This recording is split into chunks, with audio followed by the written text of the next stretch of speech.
Well, hello everyone, and welcome to Genoskin's first ever Naked Immunology seminar. The objective here is really to make it a straightforward scientific presentation. My name is Eric Merle. I'm the Chief Business Innovation Officer for Genoskin, and I am excited to be joined here today by Dr. Nicolas Gaudenzio, who leads a lab at INSERM in France. And he also is the Chief Scientific Officer for Genoskin for the past 2 years. So, Nicolas, welcome to the webinar. Thank you. Thank you very much, Eric. So we're going to wait a few seconds here for everybody to connect properly. And just to remind everyone, we have all of you on mute today, not because we don't want to hear from you. Actually, we do want to hear from you. We will open up the question and answers, so you can put your questions on there. We may unmute you towards the end of the presentation, just to keep the flow and make sure we fit everything within the right time frame. And then we will certainly address all the questions within the time frame. If there are some that remain unanswered, we will forward them as we forward also the recording of this webinar. So it is with great pleasure again that I introduce Dr. Nicolas Gaudenzio. Nico, welcome to the webinar, and the floor is yours. Thank you. Thank you for the nice introduction, Eric. I'm going to share my screen.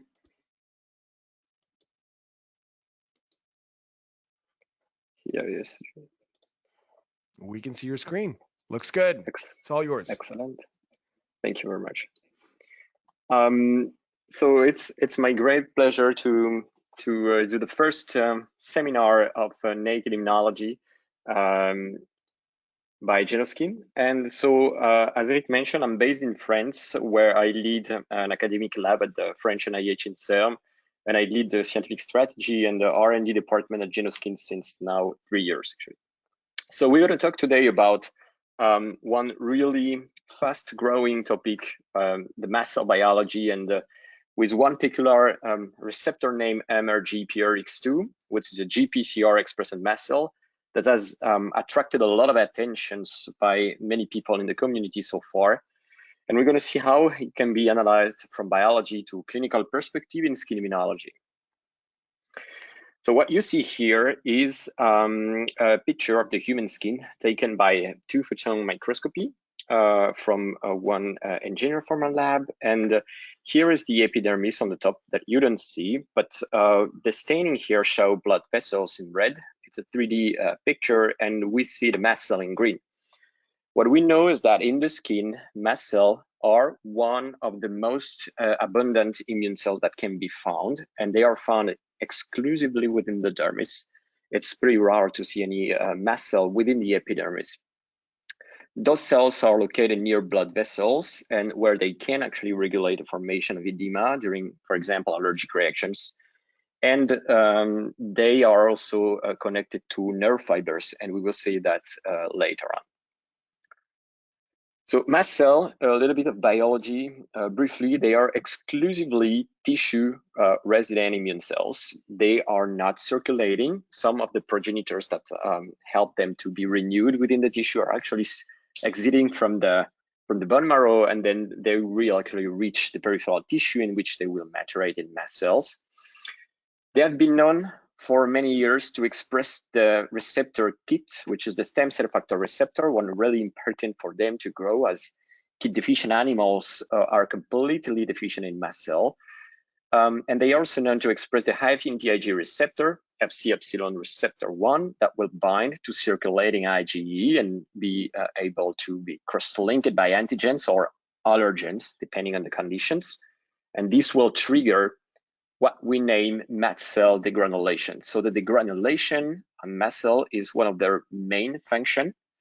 They are filled with preformed mediator, which is really a specific function of mast cell, as they contain really a lot of mediators that can be released almost instantaneously upon stimulation. They possess many activatory receptors, actually more than 200 has been described so far. Some of them can trigger the degranulations, other can trigger cytokine production only, other can trigger lipid mediator production, or even help to activate T cells. They have been involved and showed the bad guys in allergic inflammation, more severe in allergies such as anaphylactic reactions, but also in fibrosis, autoimmunity, cancer, angiogenesis, and inflammation and pain. But they also play, obviously, a good role in the body. They can help to fight parasite infections and bacteria infections as well, and they can help to detoxify venoms. For example, mast cell deficient animals are really susceptible to envenomation than mast cell sufficient animals, because proteases from mast cells are really involved in the detoxification, in the destruction of venom components. And they are also involved in tissue remodelings and many other phenomena. So among all the different receptors described, recently, it has been published by the group of the Professor Dong and Johns Hopkins University, one receptor named MRGPRX2 in human or MRGPRB2 in the mouse. It appears to be the most specific receptor for mast cell that we know so far. And this receptor has drawn a lot of attention, and because it has been involved in many different processes, and including allergic reaction and atopic dermatitis, on which I'm going to talk today. So those pictures that you see here are electronic microscopy, so transmission electronic microscopy or a scanning electronic microscopy. And what you see on the left are a slice of a mast cell, and you see the granules with preformed mediators in the subcellular compartment in the cytoplasms. And when they have been activated to degranulate, actually what you see here on those static images is that the granules are gone. If you see by scanning electron microscopy, you will see that a lot of those granules are actually stuck in the microenvironment all around those mast cells, and some of them stay stuck on the surfaces. But what we know is that the degranulation process it's not an on-off system. It's really an active phenomenon and a progressive phenomenon. And we really need to develop dynamic imaging system to better understand this spatially complex and rapidly evolving secretory process. And this is what we did in the past. So we took advantage of the granule composition. If we come back a little bit of the biochemistry of mast cell granules, they are formed by basic electrostatic interactions between proteoglycans that are very anionic, very negatively charged, and proteases that are highly positive charged. So those will associated within the granular compartments. And one of the most abundant proteoglycan that we have is the heparin, which is the most anionic molecule we have in the body. So we decided to take advantage of that and used one molecule named avidin that is really cationic and that has a specific affinity for the heparin. And when we couple this avidin to a fluorescent tag, we can then probe the granules that are released or the granules that are inside the mast cells, depending on how we use it in the microenvironment. So here, what you see on those pictures is a 3D visualization of a human primary mast cell degranulated. And you see those mast cells, they have actually exposed on their surface all their granular content that is efficiently probed here. And all the little dots that you see all around are the mast cells that are released in the microenvironment and that can have pro-inflammatory properties. On the right side, what you see is that the avidin perfectly superimposed with staining of chymase and tryptase, which are two mast cell specific proteases that are known to be expressed by skin mast cells.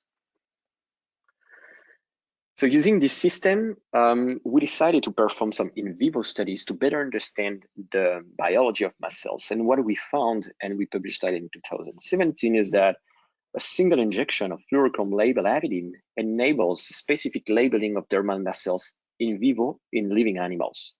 So what you see here is a wild-type mouse so that possesses mast cells. And in red are the mast cell granules, and in green are the blood vessels labeled by a dextran FceRI injection, and the blue is the Sangon harmonic generation by two-photon microscopy, and it's visualizing the collagen fibers. So mast cells are really static cells; they really don't move in the tissue, and they are mostly located near blood vessels and nerve fibers. If you do the same kind of analysis in a mast cell deficient animal, you will see that there is absolutely no staining. So this is really the proof that the injection of avidin is really highly specific to stain mast cell granules, at least in the skin. What is nice with the two-photon microscopy is that we can do live imaging. So what you see here is upon injection of vehicle, we don't see the mast cells are not moving. We see the blood flow here going around.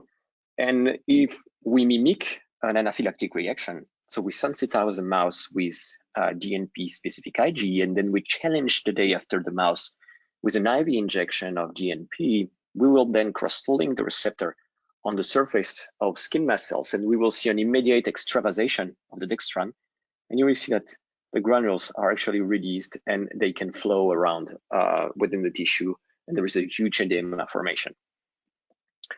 So using these tools, we perform different studies and we publish different reports. But one of the most cited publication was the fact that reported that we found two fundamental degranulation strategies in mast cell. So if you engage a tyrosine kinase receptor, or if you engage the receptor MRGPRX2 and a GPCR in general. So when you engage the high affinity Ig receptor, what's going to happen is that you will trigger the phosphorylation of IKK beta and the formation of specific snare complexes between granules of SNAP23 and Syntaxin-4. And this will lead to a massive granule-granule fusion events happening within the cell before the granule being released. But they will form like huge granule aggregates that will then be being progressively released in the microenvironments and will lead to a very sustained and mostly systemic inflammatory reaction. What we have also shown is that those granules are basically stable enough, biophysically speaking, such they can be taken up by the lymphatics and act as a pro-inflammatory factors, notably thanks to the TNF-alpha that they contain to kickstart the immune response within the draining lymph nodes. On the other side, when you trigger mast cell activation through MRGPRX2, so for example, with neuropeptides, you will engage this GPCR, you will not stimulate all those pathways of phosphorylation of IKK beta and Syntaxin-4 SNAP23 formation, and this will lead to an instantaneous and immediate release of very small granule structures, almost individual granules. And those they will biodiffuse instantaneously, and they will mostly trigger a local skin inflammatory reaction. So in a recent review, we summarized all the different ligands that can bind MRGPRX2 that, on the contrary to the Fc epsilon receptor 1, MRGPR that will bind only IgE, the MRGPRX2 or MRGPRB2 in the mouse will have the capacity to bind a broad panel of ligands. Those go from endogenous peptides, such as a lot of neuropeptides, and we're going to insist on that today, but also antimicrobial peptides, such as beta-defensin, IL-37, PAMP, bacteria products, and synthetic drugs. Unfortunately, this receptor is involved in what we name immediate injection site reactions, because most of those drugs that share a cationic thick motif, they will have the capacity to trigger human mast cell degranulation in the skin upon injection. And this will lead to the release of granule-associated mediators, such as histamine, heparin, proteases, but also lipid mediators and cytokines. So now I would like to show you how mast cell can actually interact with sensory neuron in periphery to regulate the inflammation and via their activation through MRGPRB2 and MRGPRX2. So what you see here is a simplified overview of the peripheral sensory nervous system. So here is the central nervous system with the brain and the spinal cord. And we will find sensory neurons, basically, mostly located in the dorsal root ganglia, also known as DRGs. And those neurons, they are T-shaped neurons. They will have a projection that go to the spinal cord and other projections that will go actually to the target organ. And in the lung will receive projection from the para and prevertebral ganglia, but also the nodose ganglia and DRGs. The GI tract will receive projections from also ganglia, but also possess its own enteric nervous system. And today we will actually study mostly the skin. This is our interest today. So this is an overview of the network, neuron network in the skin of the mouse. And the skin received only projections from the ERGs. What is really interesting is that there is a new area of investigation that's really have exploded in the last 7 years, is the fact that despite their primary function in the transmission of sensation, those sensory neurons can have additional crucial function in the modulation of immune response in multiple organs. What you see here is the nucleus in the skin of here you have the epidermis, here you have some hair follicles, and then you have the dermis over there.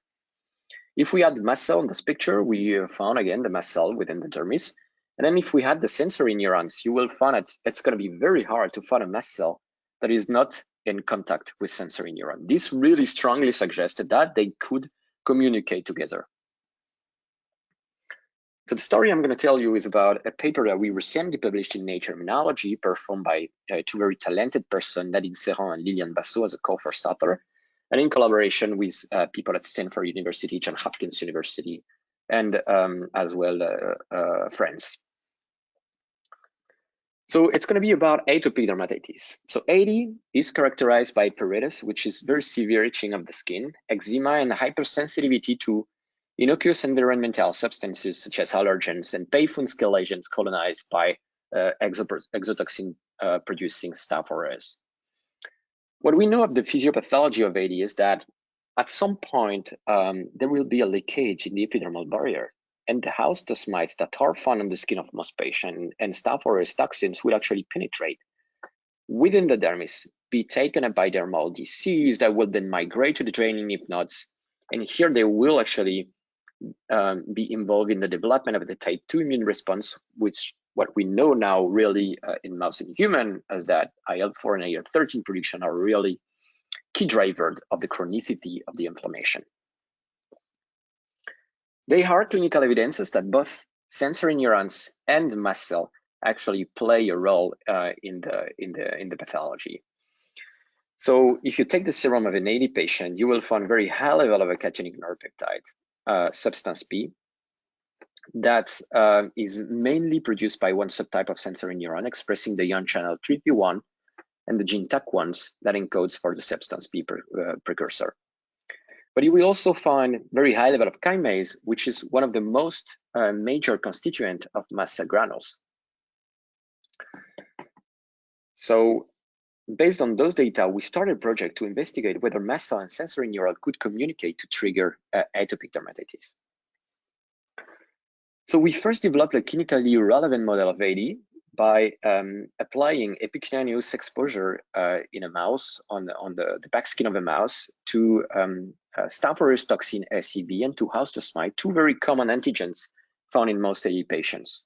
And when we apply that on the skin for 1 month, what you see is that those mice, they develop skin lesion, severe skin lesion that really looks like AD, like what we can find in the patients. And what was really interesting is that if we use a surrogate of the dupilumab, so if we block the alpha chain of the IL-4 IL-13 receptor in the mouse, we will definitely decrease the development of the pathology exactly like in the human setting. So we use this model to investigate first whether the receptor for substance P, TAC1, will be required for the development of the pathology. So here you have the wild-type mouse that developed the disease. Here a mouse treated with vehicles that do not develop the disease. And with an increase in the clinical score, we can measure many clinical features: increase in epidermal thickness, production of antigen-specific, allergen-specific antibodies such as IgE, which we are really sure that we trigger an efficient type 2 immune response. There is a recruitment of eosinophils and neutrophils, and here is the expression of filaggrin in the skin barrier that is normally expressed in the stratum corneum over there, but you see here in the wild type, in the mouse treated with the toxins, that the epidermal barrier is actually completely dysregulated. And what we were really interested in, we were surprised to see that in a mouse that lacks substance P, those mice were completely protected from the development of the pathology. No more increasing clinical score, no more epidermal thickness. We do not mount a proper type 2 immune response, and we restore an appropriate skin barrier function. So you need substance P to develop this pathology. So what we wanted to understand then is that whether the subtype of sensory neuron that express TRPV1 and that secrete substance P in the skin is also important for the development of the pathology. So we injected subcutaneously increasing doses of resinifera toxins over 3 days. That is a known protocol to actually kill TRPV1 positive sensory neurons. And then we were for 4 weeks, and then we triggered pathology. What we see is that in mice that lack sensory neurons, TRPV1 positive sensory neuron, those mice were also almost protected from the development of the pathology. So not only you need substance P, but you need as well the neurons that produce substance P to develop this model of atopic dermatitis. So you know the main function of sensory neuron is actually to detect damaging of potentially damaging stimuli and to trigger an appropriate behavioral response, such as, for example, scratching behavior or avoidance. So what we did is that we asked whether the sensory neuron could directly sense actually the presence of allergens or antigens found in the skin of 80 patients. So we isolated DRG neurons from the spinal cord of wild-type animals. We incubated them with a calcium tracer ex vivo, and then we incubated them with different stimulatory molecules. And then what we found, to make a long story short, is that specifically different house dust mites can directly activate sensory neurons to trigger actually high amount of substance P. So we next wonder whether the functional partners of sensory neurons could be the mast cell via their expression of MRGPRX2 and GPRB2 in the mouse, sorry. So wild-type animals that are MRGPRB2 sufficient, they obviously develop the pathology. And when we use a mouse that have a normal number of mast cells, but for which MRGPRB2 is not functional, those mice, they were actually completely protected from the development of pathology. No more type 2 immune response, no more increasing clinical score, and we had an appropriate skin barrier function.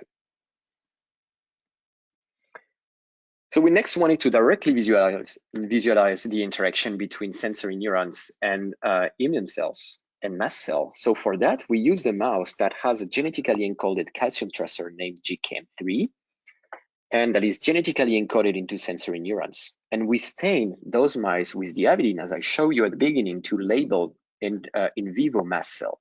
And then we analyzed those mice sleeping under the two-photon microscope. When you inject vehicle, nothing happens, basically. The mast cells are not degranulated. We barely see the nerve fibers because they are not activated. When we injected with an agonist of TRPV1 to specifically activate those sensory neurons, we saw a huge network of TRPV1 sensory neurons that lighted up in the dermis. And we could extract two very important information from this picture. The first one is that most of mast cells are actually in contact with sensory neurons.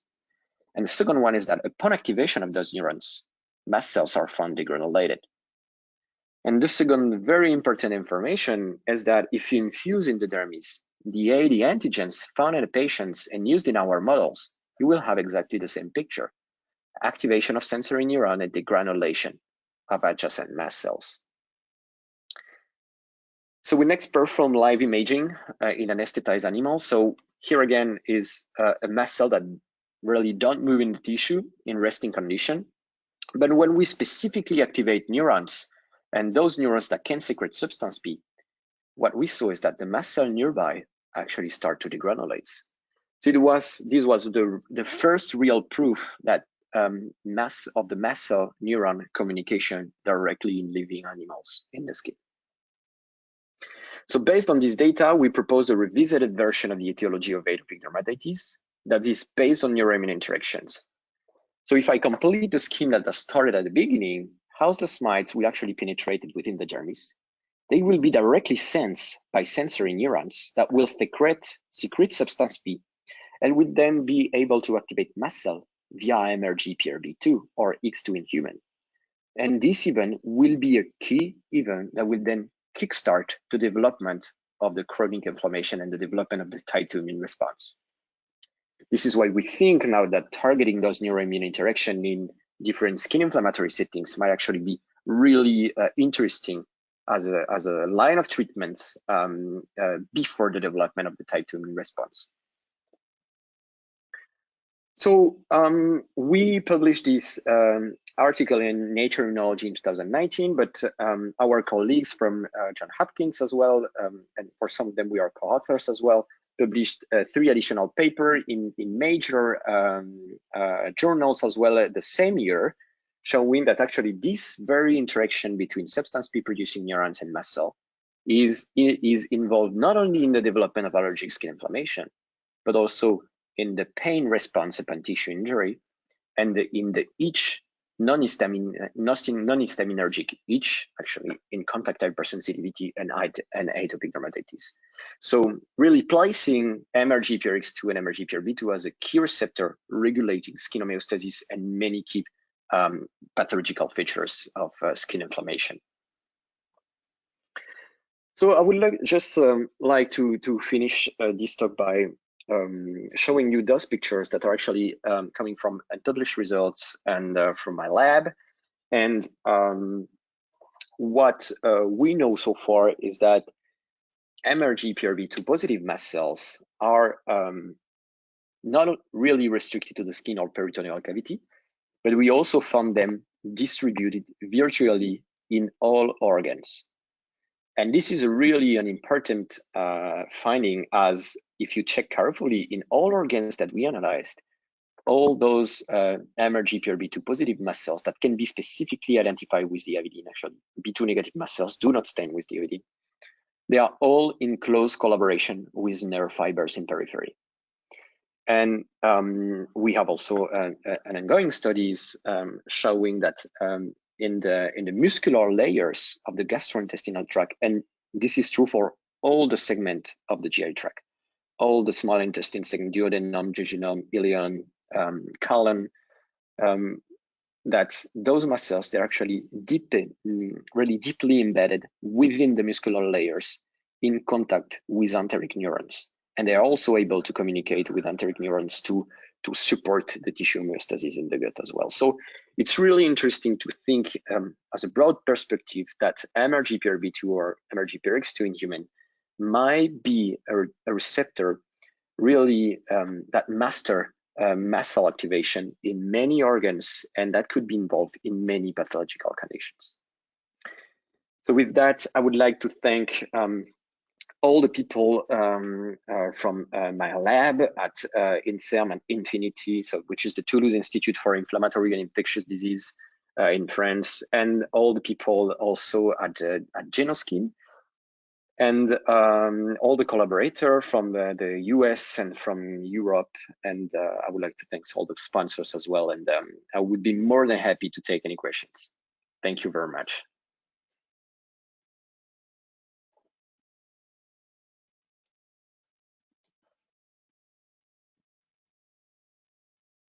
Thanks, Nico. So we're already getting some, and thanks for a very exciting conversation here, presentation. But did we already got a couple questions here, thanking you and also asking you different points with regards to your to your presentation. I'm going to try to go through them here.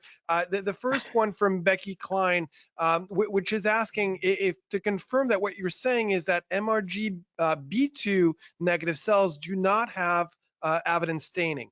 Is that correct? Yeah, that's actually an ongoing work and unpublished work in the lab. So the avidin is highly specific for MRGPRB2 positive mast cells. Okay, yeah. And so that does apply to MRGPRX2 in humans as well, right? Yes, it does. So we didn't test as much organs in human that we did in the mouse, but obviously, yes, it does the same. Yep. And so another question here that I have from Charlene Summer, and thank you again for those who caught the webinar as we went along. Please know that this is recorded. You will get a recording, and the questions that we go over right now will be sent with their answers as well. Question from Charlene. What do you know of the activation of mast cells with response to cytokines such as IL-33? Is the receptor here just as important? Yeah, this is so obviously I didn't talk about any cytokines which are important in the physiopathology of atopic dermatitis, but it can be the question for IL-33, TSLP, or IL-4 and IL-13, for example. These are cytokines that are known to not really trigger degranulation per se, but to promote the degranulation, to increase the amount of degranulation and the production of cytokines by mast cells out there. So yeah, we need to replace this receptor within the skin ecosystem, and we believe as well that it can be finely tuned, and it can contribute to enhanced actually MRGPRX2 dependent degranulation, and in particular IL-33. Yes. Okay, so here's a question from Reza Mohammadi, and sorry if I butcher the names here, but I think the question here highlights the skin models as they come from or are used at GenoSkin. Obviously, there is while there are nerve terminations in the models, it is disconnected. So how would you activate the mast cells in this case, or how would you demonstrate a potential interaction that you've shown here clearly with regards to the substance P and the interactions with mast cells? How would you go about that? So that's true that the GenoSkin models, so they are real human skin that is immunocompetent, but obviously the nerves are disconnected. So we are not able to trigger them to secrete neuropeptides anymore. However, we do know that mast cell within the skin can react to neuropeptides, because if we infuse, for example, substance P within the dermis, they will then trigger massive degranulation of those mast cells. So, so that would be the approach. Yeah, that can be an approach actually to study not really nerve mast cell interaction, but to study neuropeptides dependent mast cell responses, I would say. So it's interesting because you showed clearly that neuron-derived substance P can activate the mast cells, but can mast cells also activate in turn the neurons? So when you're talking about that itch sensation and all that, can you demonstrate that? Yeah, this is actually the case, and this has been known for a while, that mast cell mediators contained in the granules, and that can be it can be the tryptase, so that can activate PAR receptor on neurons, but also, for example, serotonin, histamine can activate different subtype of neurons as well. And this is really important also in terms of itch pathology, because we know that antihistamine, for example, treatment is not really efficient to treat itch in pruritus in AD, in atopic dermatitis. And what has been published by our colleagues is that if you trigger the Ig receptor on mast cell, you will release preferentially histamine, but if you trigger an MRGPRX2, you will actually release more proteases and not really histamine, and more serotonin, which might trigger itch as well, but independently of histamine as well.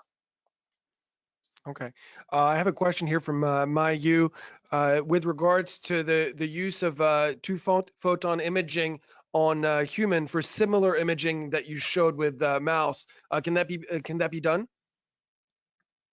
Yeah, so with the two-photon imaging, we can, so in human, so I guess in tissue explants, because that's lasers, what I'm understanding. Yes. Yeah, the safety of the laser would be a concern, I would say. but if on explants you'd be able to. Yeah, on preserved explants, that's definitely something possible. And I don't know in which direction you will have to orientate the biopsy to go through the epidermal layers, because it's much more thicker than the ear skin of the mouse. But it's definitely something that could be possible also on tissue sections as well. Yep. Now, have you been looking at and this is a question from Hong Kim, who asked quite a few questions. Thank you very much. Have you been looking at the interaction between mast cells and other immune cells? Yeah, mast cell. So we have published several papers showing that a mast cell can actually present antigens and activate T cells as well within the skin. This was more in the context of the psoriasis project. So we published that in Blood in the Journal of Allergy and Clinical Immunology. It was almost 8 years ago. But what we know as well is that from work from colleagues in Germany and also in the US, that mast cells can actually influence the activation status of many additional immune cells with the granule mediators. For example, DCs in the skin or macrophages, they can uptake those granules, and they, thanks to the TNF-alpha that those granules actually contain, they can get activated in return. So it can be really an activatory loop here over there. So you showed, and I'm starting to bundle some questions here because I'm seeing some patterns. You showed that there were definite stimulation of that degranulation. Are there other things that you can stimulate and then demonstrate the impact on the mast cells to degranulate? Other things such as someone asked, maybe you asked about capsaicin, for example. Maybe those who like spices. So what we found is that the capsaicin itself does not activate mast cell. However, if you inject capsaicin within the skin, you will have mast cell degranulation. And what is really interesting, I didn't show you that, but we actually published that in the Nature Immunology. If you trigger, if capsaicin or AD antigens actually will trigger mast cell activation if you inject them in the dermis, but they do so only if you have substance P producing neurons. So if you block substance P with an antibody or you kill the neurons, you're not going to have any more activation in vivo. Yeah. So it's not a direct effect, but through the nerves. So yeah, so there's obviously direct and indirect effects on mast cells. Now, interesting question here. Do you think this receptor could be involved in other skin pathologies such as acne? And I'll bounce on that question. That was a question from Florence Nadal, and maybe. What is your take on potentially looking at this neuron-mast cell interaction as a potential therapeutic target in AD or others? Yeah, these are obviously strong interest of my lab and different partners. We have some reason to believe now that it's also involved in additional, I would say, skin mast cell dependent disorders. As well, that's for sure. We also think that this receptor is involved in the regulation of either inflammation or pathological features such as pruritus or pain in many pathological contexts in the skin. We definitely think that it's a good target because by targeting MRGPRX2, you can actually, it's like one stone, two birds. You can then shut down not only the mast cell activation, but also shut down the neuron activation to feed forward the bidirectional communication. And so shut down within one antagonist, both inflammation and pruritus, for example. So Frederick Amaral asked a few questions, and now we've demonstrated that then mast cells can release neuropeptides as well? So mast cell can release serotonin. That's something that is known already, and that is known to activate neurons. Yeah, that is true. That is true for many mast cells.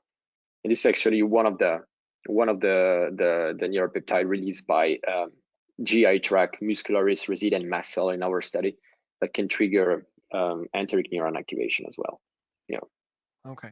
And we're going to get on the tail end here of there's a lot of questions. Thank you very much for being so engaged, people, with this conversation here. But so when you look at therapeutics and when you're looking at different targets, I think one of the main points is looking also at adverse effects. Do you think that when you're going to be looking at blocking this target, there could be potentially risks of other immunodeficiency type related adverse events? This is a question from Benjamin Adams. That's an excellent question, and this is why we are not now also going further than the analysis from the skin as well, and that we are kind of creating in the team actually what we name the mast cell universe. Is that we aggregate a lot of data from different organs to really understand the heterogeneity of mast cells, because they are not only MRGPRX2 positive mast cells, there are additional populations that might play very different roles and might come from different ontogeny, different lifespan, different capacity to trigger inflammatory reactions as well. And what we see is that in the gastrointestinal tract, for example, mast cell might be involved in the regulation of the gastrointestinal motility as well. So that might be one of the potential side effects of treating skin disorders by blocking MRGPRX2 as well. And we have now reasons to believe that those mast cells that are found as well in the heart, in the lungs, they are not here for no reason, So they might actually play a role in the tissue support. So these are really important consideration to be taken. So I'll bounce in with one of my questions. So you're showing in other organs also that very tight relationship. What can you share here as to, from a developmental standpoint, the origin of mast cells and their importance? Where do they come in terms of development and the role of immune cells in development? So so they have been quite a few publications now that showing that mast cells, at least in the skin, they are actually one of the first immune cells that comes and that are created within the embryo with macrophages, and notably the one in the skin actually in mast cell, really skin resident mast cells, and they are coming from the yolk sac, which is a primitive hematopoiesis, and those cells, they are really long life. So when the offsprings are born, actually those mast cells, they are still primitive mast cells. And then what is thought now is that they will be then progressively renewed by either local progenitors or by bone marrow derived mast cells after. So, but they definitely originate those. I'm talking about the B2 mast cells. So they really originate from the embryos and from the early time as a primitive cells. So what is the role on the embryo? Nobody knows so far, whether it's a developmental, whether it's a protection. But these are really interesting and active experimental processes in our labs as well. I'm thinking on the next webinar, we're going to have to open this up to more time or maybe complete this discussion. We were planning on having another external speaker actually to continue this very straightforward scientific talk. But I'm seeing questions now that are being triggered by the answers that you just gave. Frederick Amaral just asked as a follow-on question that you mentioned that capsaicin did not activate the cells, but there now is data showing that they are expressing TRPV1 receptors. So what I can say is that in our hands, they do not. We have a lot of single cell RNA-seq data, and so far what we see in the skin expressing TRPV1 are only neurons actually. Yeah, I'm talking about in the mouse skin. Yeah. Okay. Question from it's always a good amount of questions here. Thank you. Benjamin Adams is asking, is there a central component to mast cells, MRGPRX2 or B2 expression? Do you think that there is a role for neuroinflammation? Yeah, I mean, so the neuroinflammation in the central nervous system or in periphery. This is all I've got from Benjamin. So yeah, maybe go with I would go with the central nervous system type of thought process in the answer. So what we published in Nature Immunology shows that at least the atopic dermatitis can be seen actually at least the early step as a neuro-immune inflammation, right? Not only an immune inflammation. In the CNS, in the central nervous system, they are mast cell in the brain. This is for sure, and we have reasons to think that they also express MRGPRV2. So I would not be surprised that those mast cells can also actually regulate some neuronal activation within the brain as well. So it looks to me from what you're saying, homeostasis is really at the heart of this discussion here. Yeah, so we believe that those mast cell neuron interactions are not only here to cause damages, basically, but there are definitely those, we call them neuro-immune sensory clusters, because they can really act in synergy and sense different upcoming pathogens, upcoming substances. And when you trigger mast cell activation, you definitely activate neurons up to the DRG soma. So if it happens in the brain, I guess it's going to have also a powerful impact on the adjacent neurons. But these are pure speculation because all those needs to be supported by experimental processes behind. Sure, and it's an exciting field. I have a question here from Mayu with regards to dose, and can we see dose response in these systems? Are there thresholds, dose responses? Can you go into that? And that might be our last question because we're coming on our tail end of this webinar here. Yeah, so it's so dose response in terms of neuron activation that would activate mast cell. it's really difficult to apprehend. However, what we know is that we can have a very nice dose response of MRGPRB2 and MRGPRX2 activation. So if you take in the skin of a mouse, you inject different amounts of substance P, you will have a really dose response of degranulation.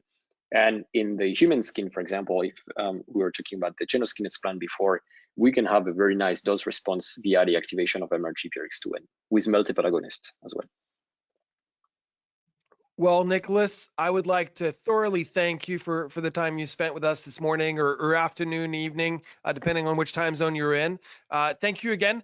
We hope this was valuable to everyone, and we look forward to organizing a new episode of the Naked Immunology seminars, bringing someone on. If you actually would like to volunteer being a presenter on this webinar, we would love to entertain this discussion, and reach out to us when we follow up with the Q&A as well as the recording of this webinar. Thank you very much, Nicolas. Thank you very much, everyone, for being engaged in this discussion. Thank you, everyone. And have a wonderful rest of the week.